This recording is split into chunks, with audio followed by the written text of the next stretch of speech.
El continente negro de los primeros exploradores se convirtió en el escenario del último acto del imperio de la reina Victoria.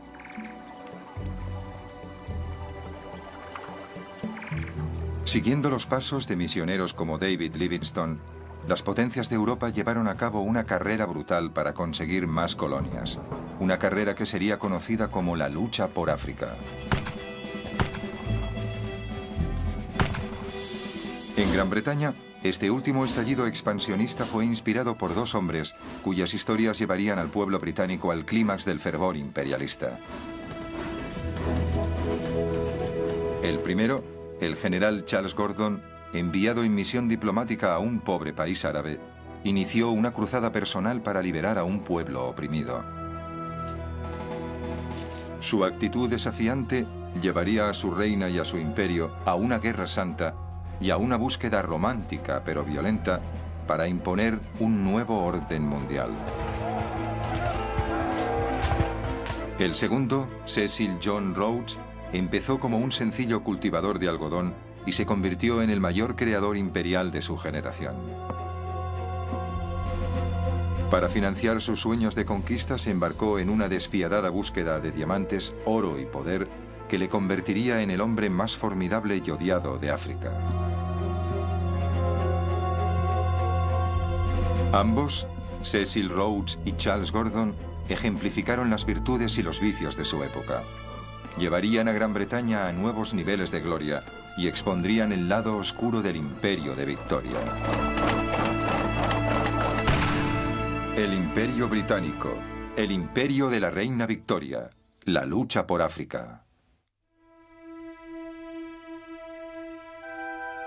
A los 60 años, la reina Victoria seguía llevando los trajes de satén negro con encajes blancos que se puso por el luto de su querido esposo, el príncipe Alberto, que había muerto 20 años antes.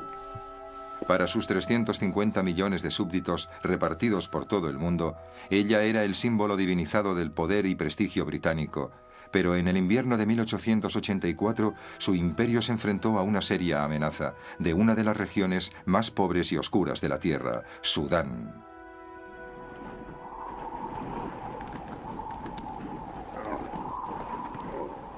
Hay un refrán árabe que dice: cuando Alá creó Sudán, se rió.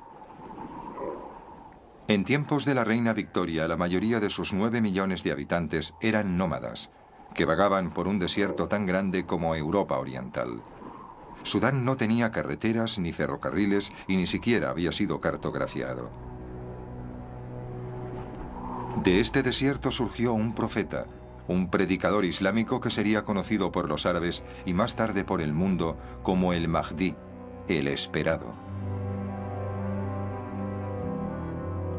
El Mahdi inspiró a las tribus guerreras de Sudán para levantarse contra sus corruptos gobernantes. Sus ejércitos barrieron el país como el mismo Simún, el famoso viento del desierto. Pronto muchos ingleses temieron que la yihad o guerra santa se extendería hacia el norte, hasta Egipto, amenazando la arteria vital del Imperio Británico, el Canal de Suez. 3/4 partes de los barcos que navegaban por el canal eran británicos y conformaban un eslabón vital con las posesiones más ricas de Victoria en India y el este. Por esa razón, para protegerlo, había tropas británicas estacionadas en Egipto. Ahora la reina apremió a su primer ministro Gladstone para emplear las tropas contra el Mahdi. La reina tiene firmes convicciones sobre Sudán y Egipto y debe decir que cree que hay que dar un golpe. Se trata de árabes salvajes que no tienen ninguna oportunidad frente a un ejército regular. Debemos hacer una demostración de fuerza. Gladstone se esforzó en tratar a la reina con cortesía, aunque no tenía en muy alta estima sus juicios de valores. Sin ningún valor. William Ewart Gladstone fue uno de los grandes estadistas de la época victoriana, un hombre con una inmensa fuerza moral y física. Al cumplir los 70 años se relajaba talando árboles en su casa de campo. Creía que la fuerza de la economía británica y la de su ideal liberal podía liderar el mundo. Era un gran defensor de los derechos humanos y creía en la lucha contra la tiranía. Se oponía a emplear las tropas británicas para sofocar lo que él consideraba un levantamiento popular en Sudán. Pero la prensa y el público opinaban lo mismo que la reina. Querían acción.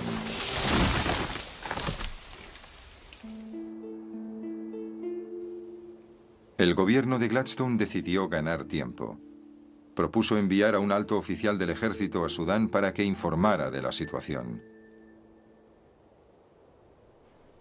Para esta misión, eligió a uno de los héroes más populares de la época victoriana, el general Charles George Gordon.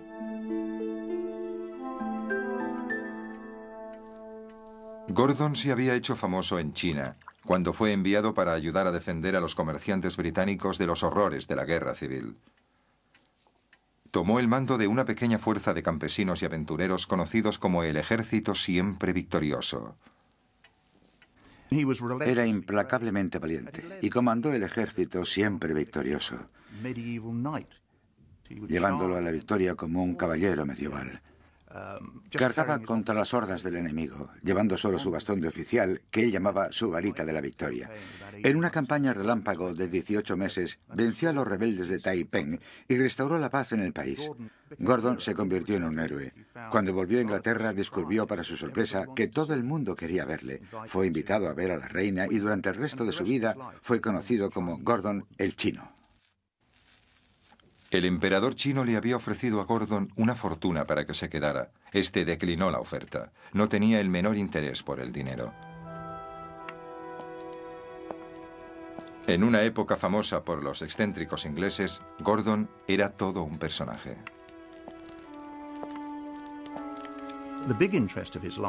Lo que más le interesaba en la vida, algo que era mucho más que un pasatiempo, prácticamente una obsesión, era el cuidado de los niños, particularmente pequeños. Buscaba niños hambrientos, durmiendo en portales, desollinadores, y los llevaba a su alojamiento, los lavaba, los vestía, los enviaba a la escuela, les daba dinero para sus gastos, se ocupaba de su educación y les encontraba un empleo.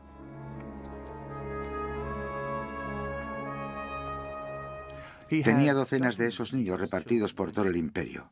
Tenía un mapa con banderitas que marcaban dónde vivían o trabajaban en aquel momento. Los llamaba sus reyes. Y cuando la gente le ofrecía dinero, solo aceptaba el necesario para pagar la educación de esos niños. Y no había nada raro en ello. Nadie ha sugerido en ningún momento que el interés por esos niños estuviera motivado por otra cosa que no fuera la caridad cristiana. Era el arquetipo del varón cristiano de la época victoriana.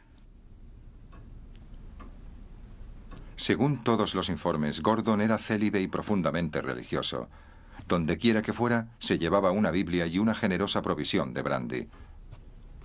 Desde la guerra en China, había comandado varias campañas en África. Tenía reputación de rebelde que con frecuencia desobedecía las órdenes. Este era el hombre que el gobierno británico había elegido para enviar a Sudán. La tontería más grande fue enviar a Gordon, que era como un alumno indisciplinado, el héroe de los muchachos. Probablemente también bebía en exceso. Un cristiano, según los criterios de Gladstone, extraordinariamente vulgar, renacido por el cristianismo, por así decirlo, cuando estaba sobrio. En una noche invernal de enero de 1885, importantes miembros del gobierno y del ejército esperaban en la estación londinense de Charing Cross. Se habían reunido para despedir al héroe en la primera etapa de su viaje hasta Jartum, la capital de Sudán.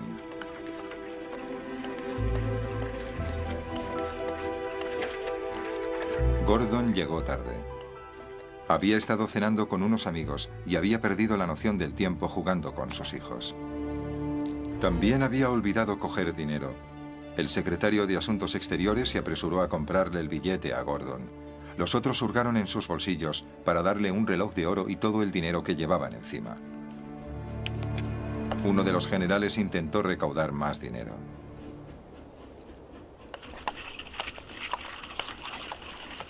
Garnet Bosley se fue corriendo a los clubes solo para caballeros de St. James, diciéndole a la gente que jugaba al bridge o estaba cenando: rápido, rápido, denme todo el dinero que tengan. Gordon se va a Khartoum y no tiene dinero.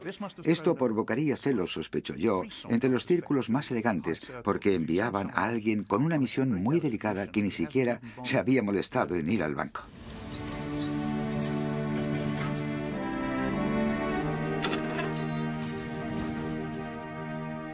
Wolsey consiguió unas 200 libras y corrió de vuelta a la estación.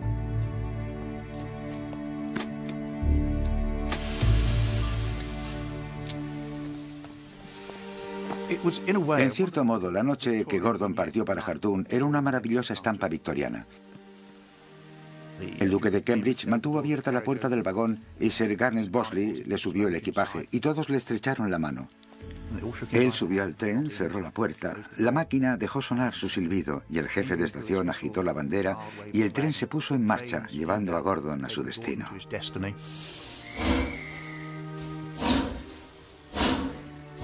Lord Granville, secretario de Asuntos Exteriores, fue el único en expresar sus dudas. Volvieron al club reformista y se sentaron pensativos en los sillones de cuero. Lord Granville tenía una copa de brandy con la que jugueteaba y olía, y de pronto les dijo a sus colegas: me pregunto si no hemos cometido un espantoso disparate. Sus dudas eran compartidas por el cónsul británico en El Cairo. No es fácil tratar con un hombre que en los momentos de dificultad recibe sus instrucciones del profeta Isaías. Gordon había recibido 2 pliegos de instrucciones. Según el primero, debía ir allí, averiguar qué estaba pasando e informar si creía que podría sofocar la rebelión del Mahdi. Y según el otro, el caso de no ser posible, tenía que informar de cómo podrían ser evacuados los comerciantes europeos de Khartoum. Pero claro, cuando llegó, debido a que Gordon siempre hacía lo que quería, decidió hacer algo completamente diferente. Gordon se sintió consternado por lo que vio en Sudán. Hombres, mujeres y niños vagaban encadenados por el desierto con destino a los grandes mercados árabes de esclavos, donde los hombres eran castrados y vendidos como eunucos y las mujeres eran desnudadas y subastadas para servir en los harenes.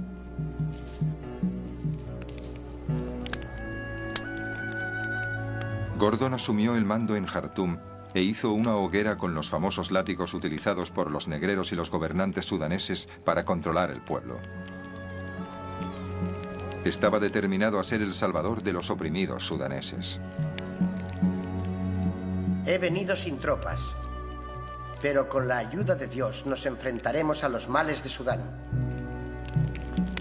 Pero antes, Gordon intentaría aliarse con el hombre al que debía enfrentarse, el Mahdi. Le envió un uniforme de gala, ofreciéndole su amistad personal si el Mahdi ponía fin a su guerra santa. Ahora Gordon sabría la clase de hombre con el que tenía que tratar. El Mahdi le devolvió el uniforme con una jiba, propia de las tribus del desierto, y una nota invitando a Gordon a convertirse al Islam y a unirse a su ejército. Gordon se dio cuenta de que el Mahdi era un hombre como él mismo, que no podía comprarse, un hombre que recibía sus instrucciones del profeta, excepto que en el caso del Mahdi no era el profeta Isaías, sino Mahoma. Gordon decidió que la única forma era vencerle en el campo de batalla. Su primer paso fue mejorar las defensas de la ciudad. Envió patrullas para averiguar qué estaban haciendo los hombres del Mahdi. Acumuló munición, entrenó a las tropas, cavó trincheras, todo lo que haría un soldado profesional. Gordon se aprovechó de la posesión de Jartum, donde se unen el Nilo Blanco y el Nilo Azul. Cavó un canal defensivo entre los dos ríos, aislando la ciudad.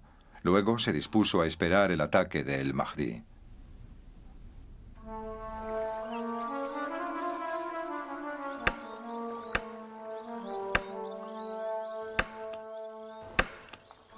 Las fuerzas del Mahdi cortaron la única línea de telégrafo con el Cairo y se dispusieron a esperar a que el hambre obligara a la ciudad a rendirse.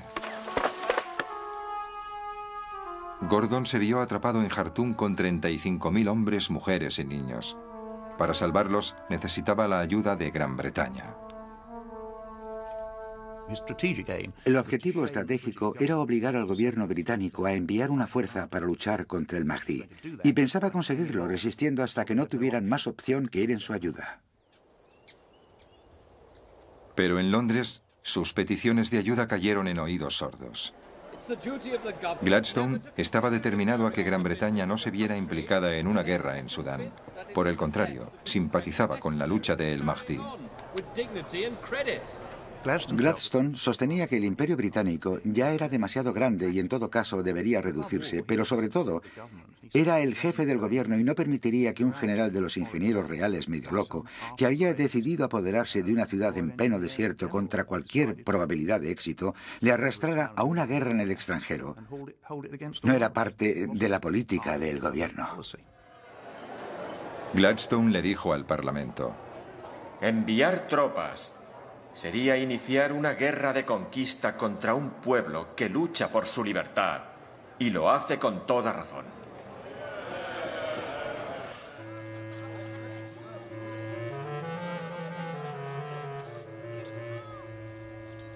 Pero Gordon, atrapado en Jartum, colocó al gobierno británico en una situación embarazosa. Después de todo, había sido idea suya enviar a Gordon a Sudán, y ahora que ese héroe excéntrico había captado la imaginación del público, no podían dejarlo allí a su suerte. Además, debían contar con la reina. Victoria compartía el miedo de su pueblo por la seguridad del general Gordon. Este gallardo guerrero parecía personificar las virtudes marciales y cristianas de su imperio. Le escribió a Gladstone: la reina tiembla por la seguridad del general Gordon. Si algo le ocurriera, los resultados serían terribles. Gordon corre peligro. Está obligado a intentar salvarle. Por el honor del gobierno y la nación, no puede ser abandonado. Pero mes tras mes, mientras Gordon resistía frente al Mahdi, Gladstone lo hacía frente a la reina. Nadie estaba dispuesto a rendirse. La situación en Jartum se iba deteriorando progresivamente. Empezó a escasear la comida, había disturbios por culpa de la comida, la gente intentaba desertar, aunque esto no progresó cuando las fuerzas del Mahdi les cortó la cabeza. Lentamente el cerco se iba cerrando y en otoño la ciudad estaba asediada y no había salida posible. Solo podían defenderse o esperar a un ejército de liberación.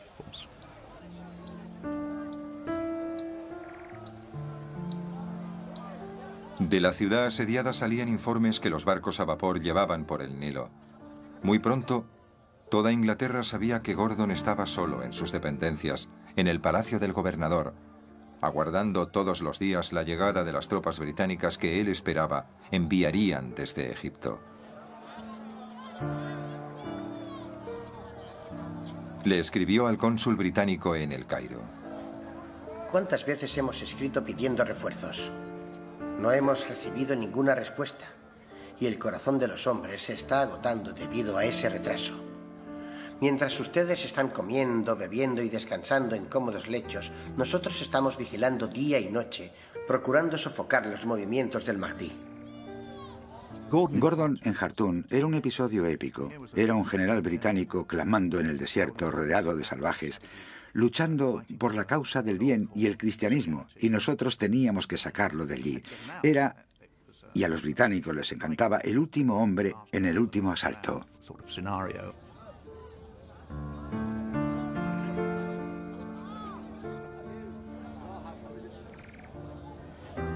El público ya consideraba a Gordon como un héroe, Gordon el chino, y aquí estaba de nuevo el héroe en África y el gobierno tenía que hacer algo al respecto.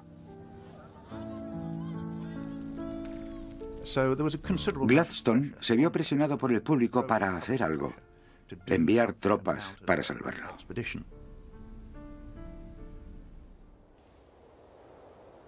A los 8 meses de iniciarse la misión de Gordon, Gladstone se rindió. Ordenó al ejército británico que invadiera Sudán y sacara a Gordon de allí. Pero antes de llegar a Jartum, las defensas de Gordon empezaron a ceder. En la mañana del 26 de enero de 1885, el Mahdi lanzó su asalto final. Hordas de guerreros atravesaron la brecha en los muros de la ciudad. Gordon corrió al tejado del palacio del gobernador. En las calles, el pueblo de Jartum era masacrado por las fuerzas del Mahdi.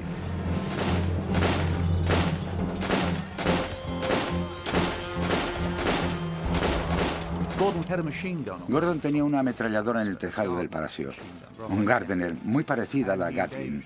Disparaba contra las fuerzas del Mahdi que corrían por la calle para asaltar el palacio, hasta que estuvieron demasiado cerca y no podía inclinarla más. Cuando los guerreros del Mahdi llegaron a los muros del palacio, Gordon abandonó el tejado. Solo en sus dependencias se vistió con su uniforme y se preparó para enfrentarse a su destino. Los relatos de lo que ocurrió a continuación difieren.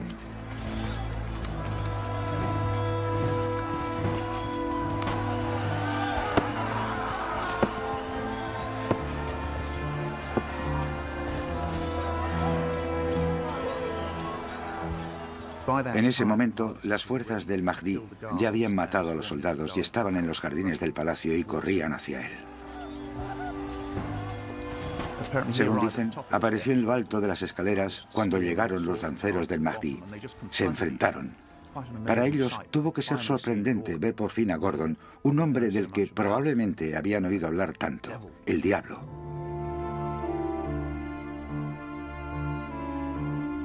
Hay un famoso cuadro inspirado en los relatos, o meramente una fantasía, en el que se ve al lancero hundiendo la lanza en el pecho de Gordon. Este cayó encima de la muchedumbre, que lo cortó en pedazos. Este es el icono que rápidamente reprodujeron los artistas británicos y que se convertiría en el primer mártir cristiano del imperialismo. Los hombres que realmente le vieron morir, 40 años más tarde, les dijeron a los oficiales británicos en Sudán que murió en un pasillo disparando su revólver en una escaramuza. Pero es mejor, o si lo prefieren más cinematográfico, verlo allí, de pie, noble, distinguido, un héroe británico aceptando su destino. Más tarde, el mismo día, la cabeza de Gordon fue mostrada a uno de sus oficiales que había sido hecho prisionero. Luego, la colgaron en la horquilla de un árbol, donde los niños le tiraban piedras y excremento de camello. La reina consideró que Gladstone era personalmente responsable. Le escribió a su secretaria privada. El señor Gladstone y el gobierno tienen en su conciencia la sangre inocente, noble y heroica de Gordon. Nadie que reflexione en qué circunstancias fue enviado allí y le fue negado todo tipo de ayuda puede negarlo. Envió un furioso telegrama al primer ministro que iba en tren camino de Londres. Los cables de Victoria a sus ministros invariablemente eran codificados, pero no este. Este podía leerlo cualquier empleado de telégrafos y lo hizo con intención de que fuera una censura pública al hombre que había fallado al imperio y a su más grande héroe.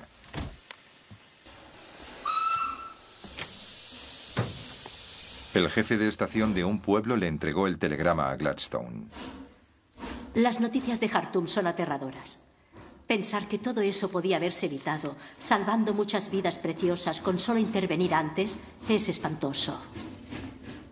Gladstone, que no se dejaba influenciar por la histeria pública o real, ordenó al ejército británico que abandonara Sudán. Pero Gladstone no había sabido juzgar el ánimo del pueblo y del Parlamento. La muerte de Gordon fatalmente debilitó a su gobierno. Perdió las siguientes elecciones. Para Gladstone fue un incidente terriblemente perjudicial.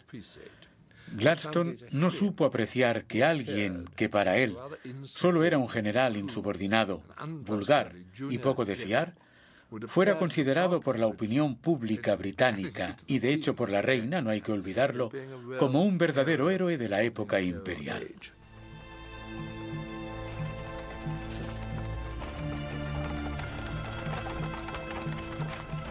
La caída de Gladstone tendría serias repercusiones en todo el imperio, especialmente en el sur de África. La falta de su influencia moral dejó libre el camino a un hombre que llevaría el imperio de Victoria por un sendero mucho más peligroso. Cecil John Rhodes había llegado a Sudáfrica a los 17 años para trabajar en la hacienda algodonera de su hermano. No había nada que distinguiera a Rhodes de miles de emigrantes británicos que dejaban la madre patria para hacer fortuna en las colonias británicas. Pero este joven, hijo de un clérigo, dedicaría gran parte de su vida a ampliar el dominio británico, convirtiéndose en el hombre más peligroso del imperio de la reina Victoria.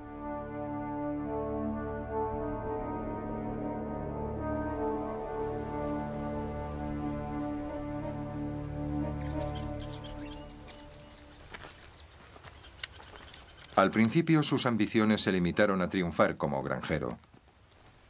Se llevaba bien con sus obreros africanos, compartía su comida y hospitalidad y respetaba sus valores. Rhodes era muy intuitivo con el pueblo de África. Le fascinaba la sociedad africana. Se pasaba noches enteras en kraals, aldeas, quería entender cómo funcionaban. Rápidamente aprendió la lengua de los zulúes para comunicarse directamente con ellos. También comprendió el valor que daban los africanos a la confianza de una persona y fue objeto de burla por parte de los otros granjeros porque pagaba a sus obreros por adelantado. Eso era visto por la gente que trabajaba para él como un signo de confianza y, claro, afianzaba su lealtad. Pero Rhodes pronto perdió el interés por la granja. Su llegada a África había coincidido con un decisivo descubrimiento a 750 kilómetros de distancia, en una remota alquería conocida como Colesburg-Kopje.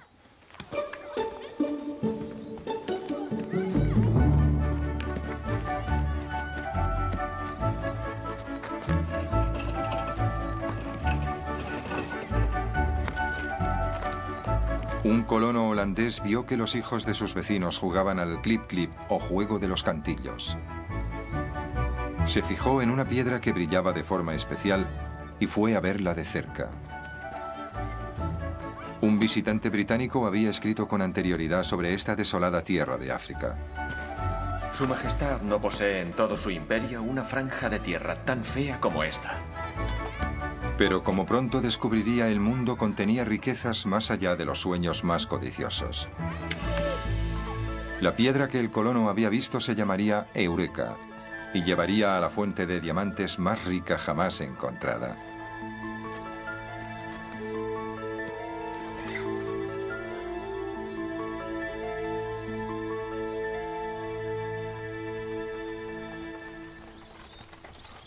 Rhodes lo abandonó todo. Hizo el equipaje y se sumó a la fiebre de los diamantes. La alquería Colesburg-Kopje pronto se convertiría en la ciudad de Kimberley. Matones de las minas de oro de California y Australia convivían con veteranos de la Guerra de Secesión americana, aristócratas ingleses e inmigrantes de los guetos de Europa. Todos atraídos por un agujero en la tierra que cada día era más grande. Para estos hombres, Kimberley les prometía riqueza inmediata, pero a un precio. Kimberley era un lugar indescriptible. El ruido, el polvo, el calor.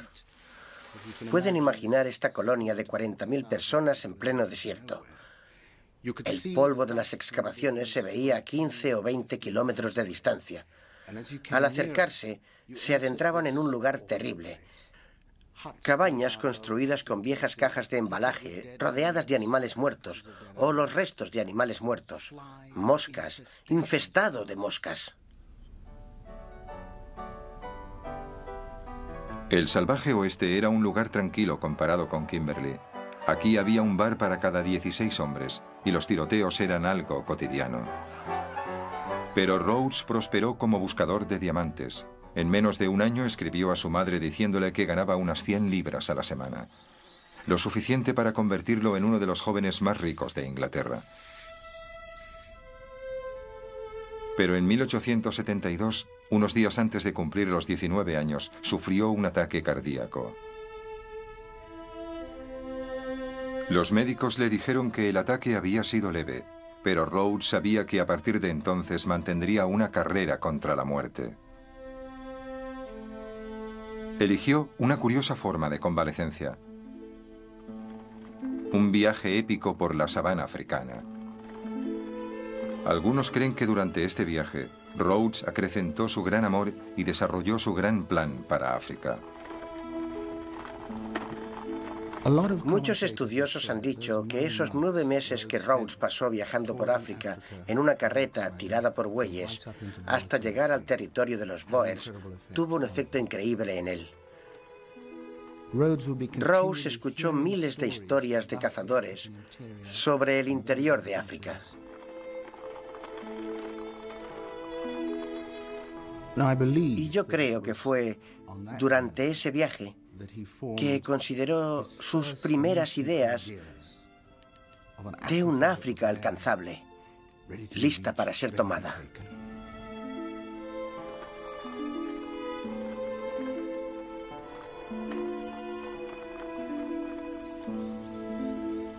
Una vez recuperada la salud, Rhodes volvió a las minas de diamantes.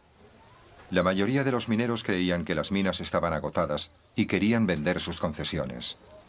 Rhodes se arriesgó y las compró. Su instinto no le engañó.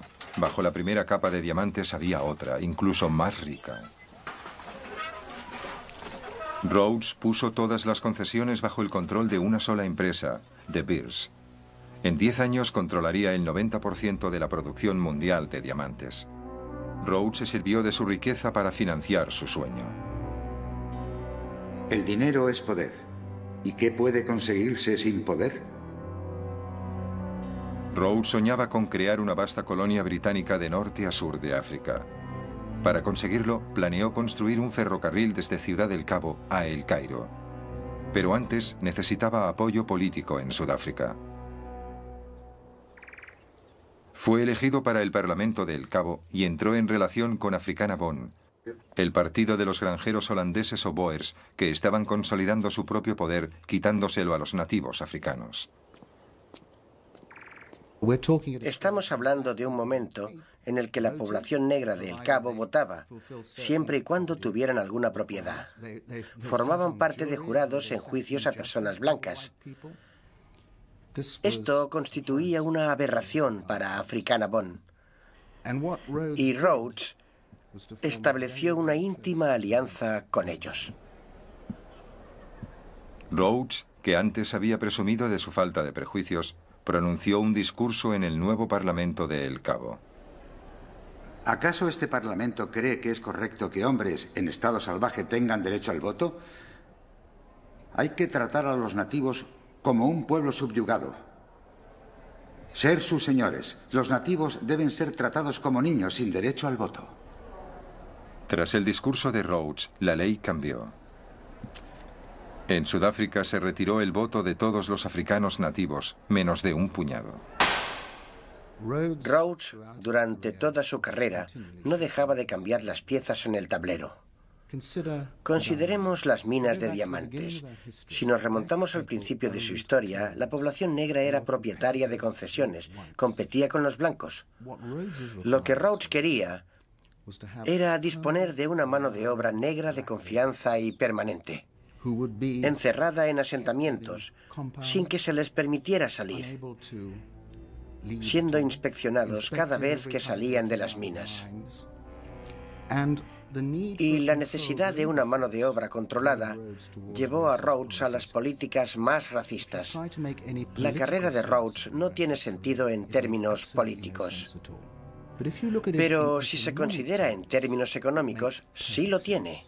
Las alianzas que firmaba eran para conseguir beneficios y hacer negocios, y eso es indiscutible.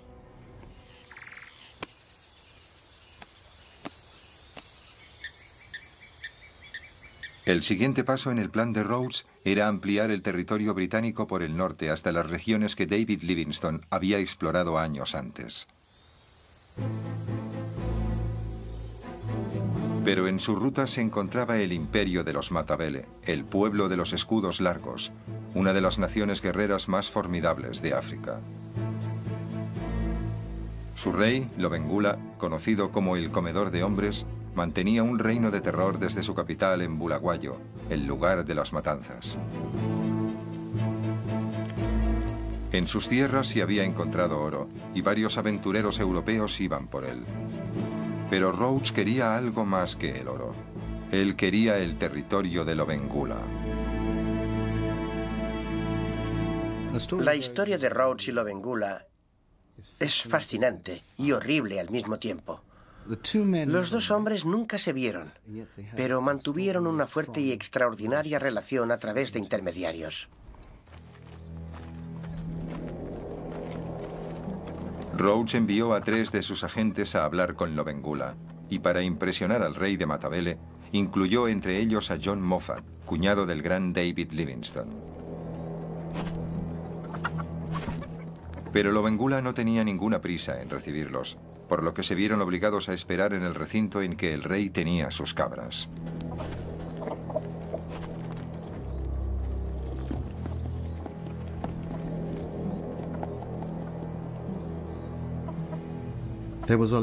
Fue una larga espera para los emisarios de Rhodes.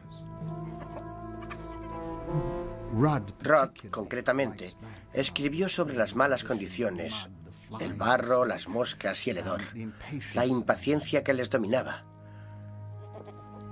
Lobengula los tuvo esperando literalmente meses, mientras tomaba una decisión.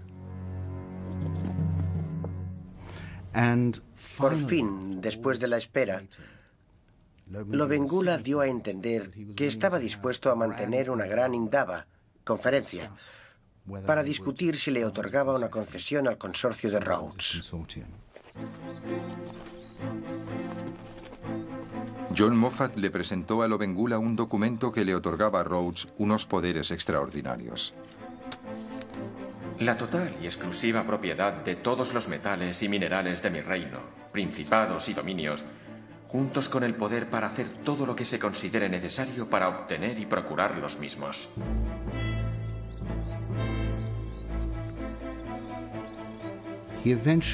Firmó un documento bien entendido que solo otorgaba a la empresa de Rhodes los derechos de prospección para que sus hombres excavaran 10 agujeros en su territorio. Lo que de hecho había firmado Lobengula equivalía a la venta de su país.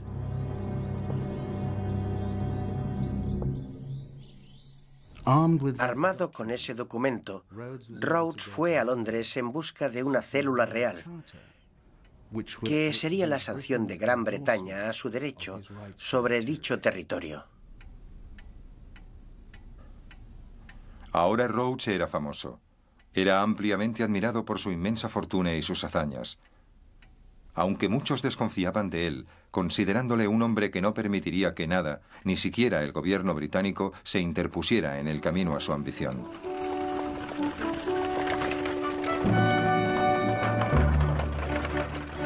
La reina sentía curiosidad por el poderoso súbdito. Invitó a Rhodes al castillo de Windsor. En 1890, cuando conoció a la reina Victoria, la hechizó. Hay un momento maravilloso en el que se dice que ella le preguntó: ¿es cierto, señor Rhodes, que odia a las mujeres? A lo que él replicó: ¿cómo podría odiar el sexo al que pertenece su majestad? Rhodes consiguió la aprobación de la reina y la cédula real, autorizándole a explotar la concesión del rey Lobengula. Le daba derecho legal para reclutar una fuerza policial de la compañía y construir fuertes por toda la región. Los poderes de un estado independiente. Pero Rhodes aún necesitaba sojuzgar el poder de Lobengula. Para conseguirlo llamó a su mejor amigo, el doctor Leander Starr Jameson, jugador, aventurero y un cruel oportunista.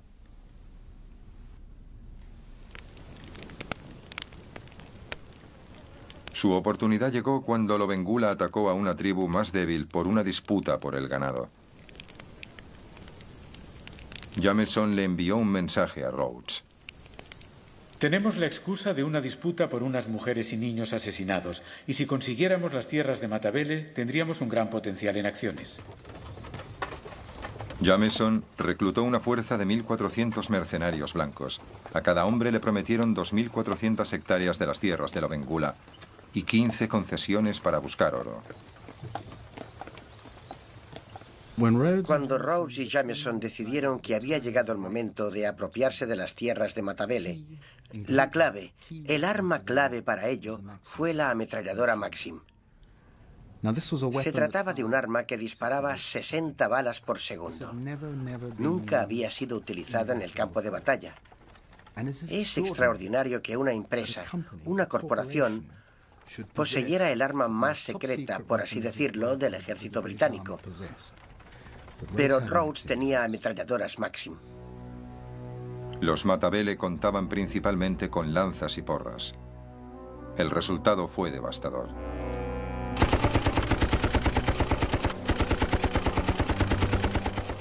Las ametralladoras Maxim de Rhodes iban segando una y otra vez a los Matabele que avanzaban. Era como cortar el césped. No tenían ninguna oportunidad. Las pérdidas fueron enormes. 3.000 hombres en un solo día. Fue una matanza. Lobengula huyó de Bulawayo con sus esposas. Pocos días después encontró su carreta con el cuerpo del rey a pocos metros. Según uno de sus seguidores, el gran rey de los Matabele se había envenenado. John Moffat, que había convencido a Lobengula para que firmara la concesión minera, estaba consumido por el remordimiento. El rey era un caballero a su manera y se ha pecado gravemente contra él. En noviembre de 1893, el doctor Jameson izó la bandera de la compañía en Bulawayo. Ahora Rhodes tenía el control absoluto sobre un vasto territorio que se llamaría Rhodesia. Pocos días después, hizo su entrada triunfal en la antigua capital de Lobengula y felicitó a sus tropas por la destrucción de lo que él llamaba una implacable barbarie. John Moffat había cambiado de posición. El gran Rhodes está vanagloriándose. Todo el mundo se inclina y le adora como el más sabio de los hombres. La marea popular está con él. Supongo que algún día se producirá una colisión y los hombres recordarán que aún sigue habiendo algo llamado justicia, incluso para los negros.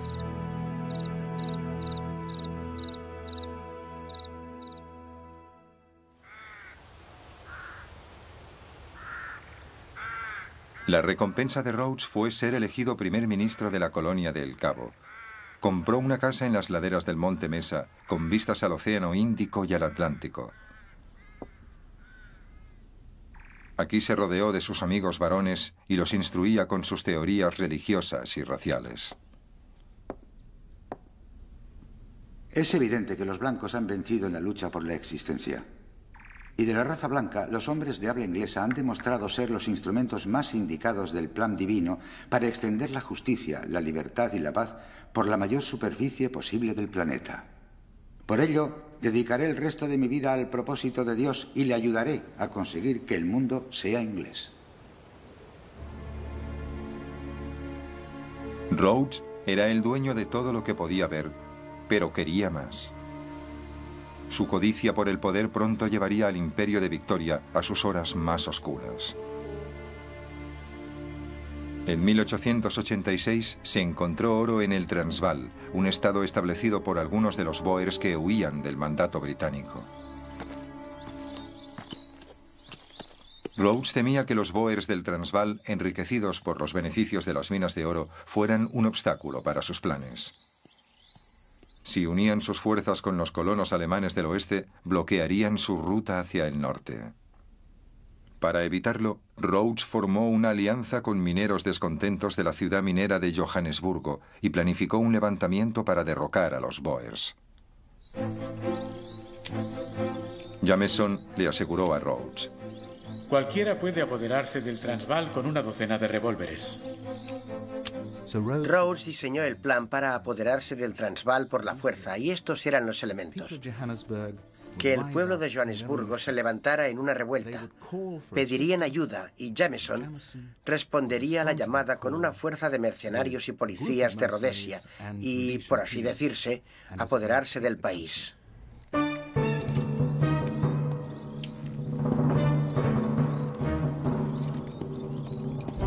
La prometida revuelta no se materializó, pero Jameson continuó con el plan. Llegó al Transvaal al mando de sus hombres, pero los Boers los estaban esperando. Dejaron que los invasores avanzaran hasta que los rodearon y entonces los fueron matando con asesina precisión.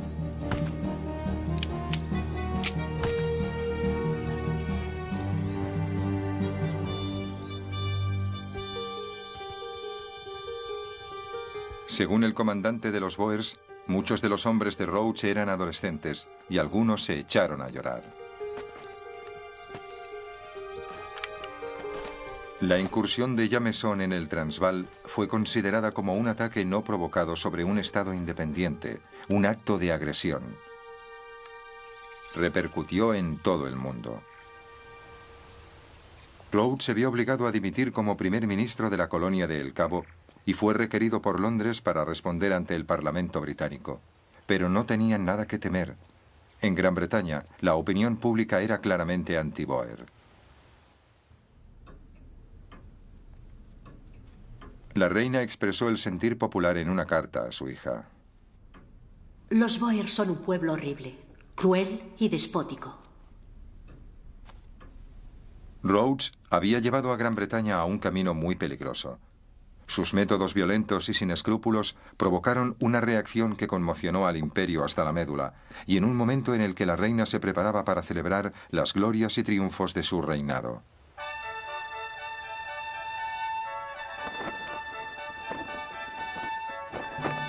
«1897 era el año del jubileo de diamantes de Victoria, 60 años en el trono. Militares y líderes coloniales de todos los rincones del imperio llegaron a Londres para participar en un desfile espectacular. Fue filmado por las nuevas cámaras de cine. La pequeña mujer bajo la sombrilla gobernaba una quinta parte de la población del planeta. Ha sido un día inolvidable. Creo que nadie ha recibido una ovación como la que me han dedicado a mí. Los vítores eran ensordecedores y todas las caras parecían resplandecer de alegría. Pero la alegría pronto se convertiría en desilusión cuando soldados que habían desfilado por las calles de Londres fueron enviados a luchar en la guerra en Sudáfrica. Los británicos enviaron un ejército para realizar lo que Rhodes no había conseguido, poner fin a la independencia de los Boers. La guerra de los Boers empezó un año después del jubileo de la reina. Los británicos creían que sería una campaña breve y gloriosa, pero los Boers estaban bien armados.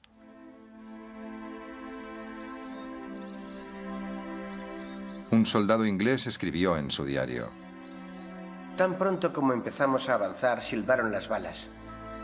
De pronto una Maxim abrió fuego sobre nosotros. Eso frenó la línea de fuego, porque todos se tiraron al suelo y nadie se atrevió a moverse.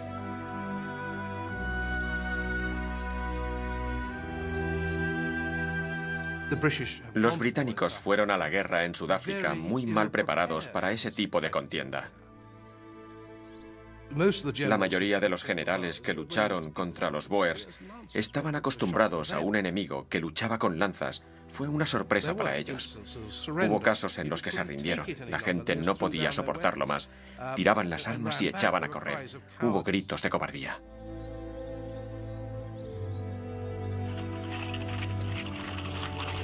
Las sucesivas derrotas acabaron con la confianza del pueblo británico. Incluso la firme Victoria estaba conmocionada. Hoy no ha habido noticias, solo listas de bajas. La guerra le tocó personalmente cuando su nieto, el príncipe Christian Victor, apareció entre los soldados muertos. Los británicos incrementaron el esfuerzo de guerra. Enviaron 250.000 de soldados al sur de África. Lentamente, la marea fue en contra de los bóers. Los ejércitos bóers fueron derrotados, pero sus jóvenes comandos continuaron con una guerra de guerrillas. Como represalia, el comandante en jefe, el general Kitchener, inició una guerra de agotamiento, quemando alquerías y reuniendo a mujeres y niños. Los internó en los primeros campos de concentración. Un gran número de civiles bóers se vio expuesto al tifus y al cólera, y como resultado de ello se convirtieron en campos de la muerte, que la prensa británica y muchos liberales denunciaron como un método bárbaro de hacer la guerra. El patriotismo de la reina y del pueblo siguió inalterable. Pero los desastres de la guerra de los bóers alimentaron una mayor desilusión de la que el ideal imperialista nunca se recuperó.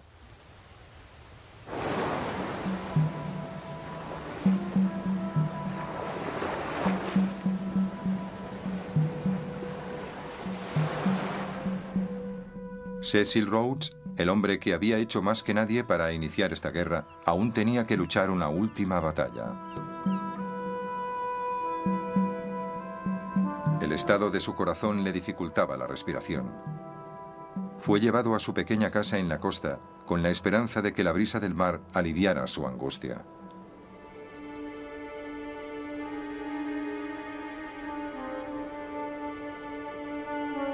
Pero aquí, a los 48 años de edad, perdió su carrera contra la muerte.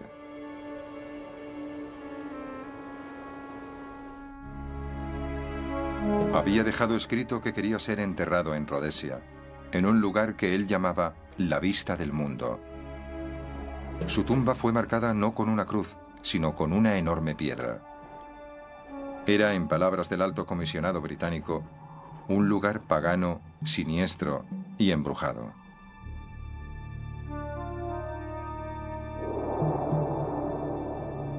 Muchas de las actitudes que Rhodes había defendido fueron enterradas con él. La era de Victoria había terminado, y con ella el incuestionable imperialismo que había representado.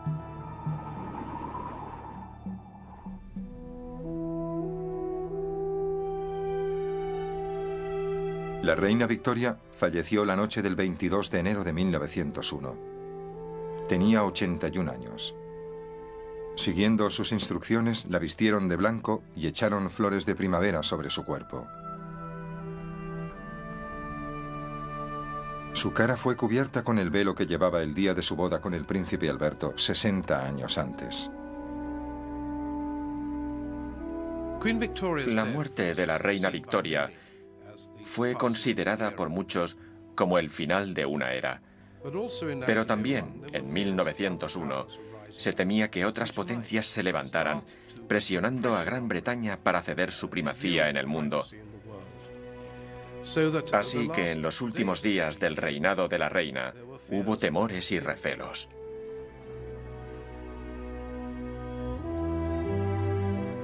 Rhodes había ampliado en exceso el imperio. Las repúblicas bóers que él había obligado a Gran Bretaña a conquistar pronto obtuvieron la independencia. Su espíritu agresivo sería reemplazado por un liberalismo gladstoniano. Los ideales que el príncipe Alberto había inculcado en Victoria en los primeros años de su reinado demostraron al final ser más duraderos que el duro imperialismo de sus últimas décadas.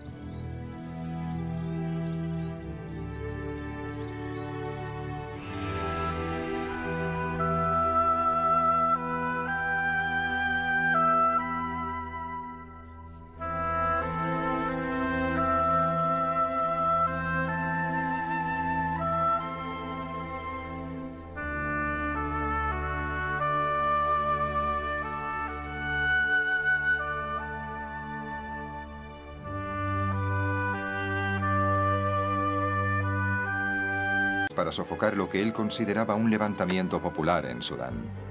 Pero la prensa y el público opinaban lo mismo que la reina. Querían acción.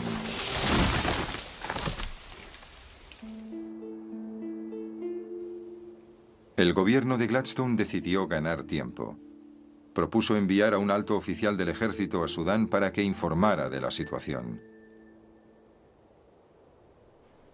Para esta misión, eligió a uno de los héroes más populares de la época victoriana, el general Charles George Gordon.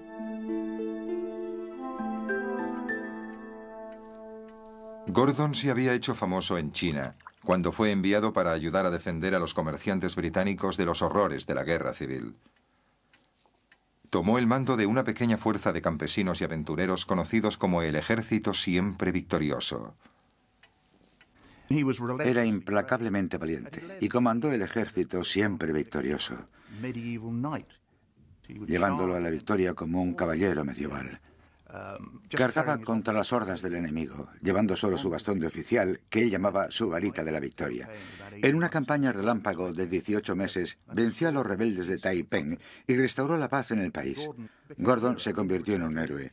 Cuando volvió a Inglaterra, descubrió para su sorpresa que todo el mundo quería verle. Fue invitado a ver a la reina y durante el resto de su vida fue conocido como Gordon el Chino.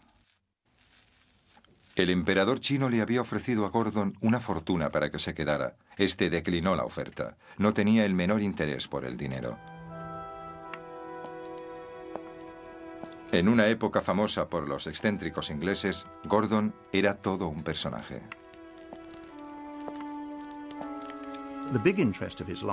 Lo que más le interesaba en la vida, algo que era mucho más que un pasatiempo, prácticamente una obsesión, era el cuidado de los niños, particularmente pequeños.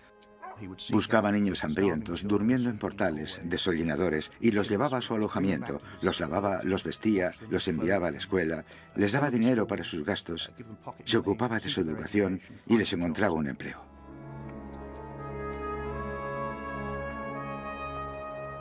Tenía docenas de esos niños repartidos por todo el imperio. Tenía un mapa con banderitas que marcaban dónde vivían o trabajaban en aquel momento. Los llamaba sus reyes. Y cuando la gente le ofrecía dinero, solo aceptaba el necesario para pagar la educación de esos niños. Y no había nada raro en ello. Nadie ha sugerido en ningún momento que el interés por esos niños estuviera motivado por otra cosa que no fuera la caridad cristiana. Era el arquetipo del varón cristiano de la época victoriana. Según todos los informes, Gordon era célibe y profundamente religioso. Donde quiera que fuera, se llevaba una Biblia y una generosa provisión de brandy. Desde la guerra en China, había comandado varias campañas en África. Tenía reputación de rebelde que con frecuencia desobedecía las órdenes. Este era el hombre que el gobierno británico había elegido para enviar a Sudán. La tontería más grande fue enviar a Gordon, que era como un alumno indisciplinado, el héroe. Pronto muchos ingleses temieron que la yihad o guerra santa se extendería hacia el norte, hasta Egipto, amenazando la arteria vital del imperio británico, el Canal de Suez. 3/4 partes de los barcos que navegaban por el canal eran británicos y conformaban un eslabón vital con las posesiones más ricas de Victoria en India y el este. Por esa razón, para protegerlo, había tropas británicas estacionadas en Egipto. Ahora la reina apremió a su primer ministro Gladstone para emplear las tropas contra el Mahdi. La reina tiene firmes convicciones sobre Sudán y Egipto y debe decir que cree que hay que dar un golpe. Se trata de árabes salvajes que no tienen ninguna oportunidad frente a un ejército regular. Debemos hacer una demostración de fuerza. Gladstone se esforzó en tratar a la reina con cortesía, aunque no tenía en muy alta estima sus juicios de valores. Sin ningún valor. William Ewart Gladstone fue uno de los grandes estadistas de la época victoriana, un hombre con una inmensa fuerza moral y física. Al cumplir los 70 años se relajaba talando árboles en su casa de campo. Creía que la fuerza de la economía británica y la de su ideal liberal podía liderar el mundo. Era un gran defensor de los derechos humanos y creía en la lucha contra la tiranía. Se oponía a emplear las tropas británicas. El continente negro de los primeros exploradores se convirtió en el escenario del último acto del imperio de la reina Victoria.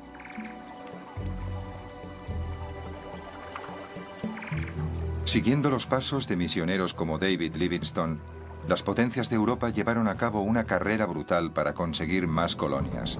Una carrera que sería conocida como la lucha por África. En Gran Bretaña, este último estallido expansionista fue inspirado por dos hombres cuyas historias llevarían al pueblo británico al clímax del fervor imperialista. El primero, el general Charles Gordon, enviado en misión diplomática a un pobre país árabe, inició una cruzada personal para liberar a un pueblo oprimido. Su actitud desafiante llevaría a su reina y a su imperio a una guerra santa y a una búsqueda romántica pero violenta para imponer un nuevo orden mundial. El segundo, Cecil John Rhodes, empezó como un sencillo cultivador de algodón y se convirtió en el mayor creador imperial de su generación. Para financiar sus sueños de conquista se embarcó en una despiadada búsqueda de diamantes, oro y poder que le convertiría en el hombre más formidable y odiado de África.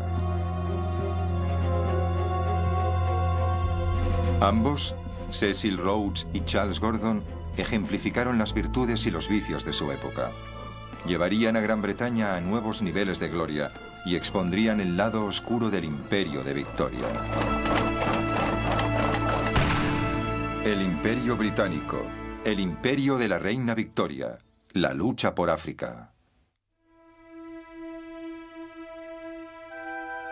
A los 60 años, la reina Victoria seguía llevando los trajes de satén negro con encajes blancos que se puso por el luto de su querido esposo, el príncipe Alberto, que había muerto 20 años antes.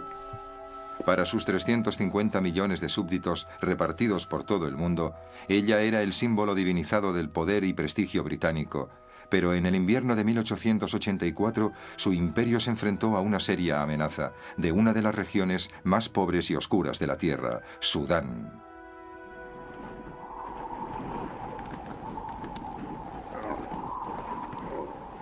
Hay un refrán árabe que dice: cuando Alá creó Sudán, se rió.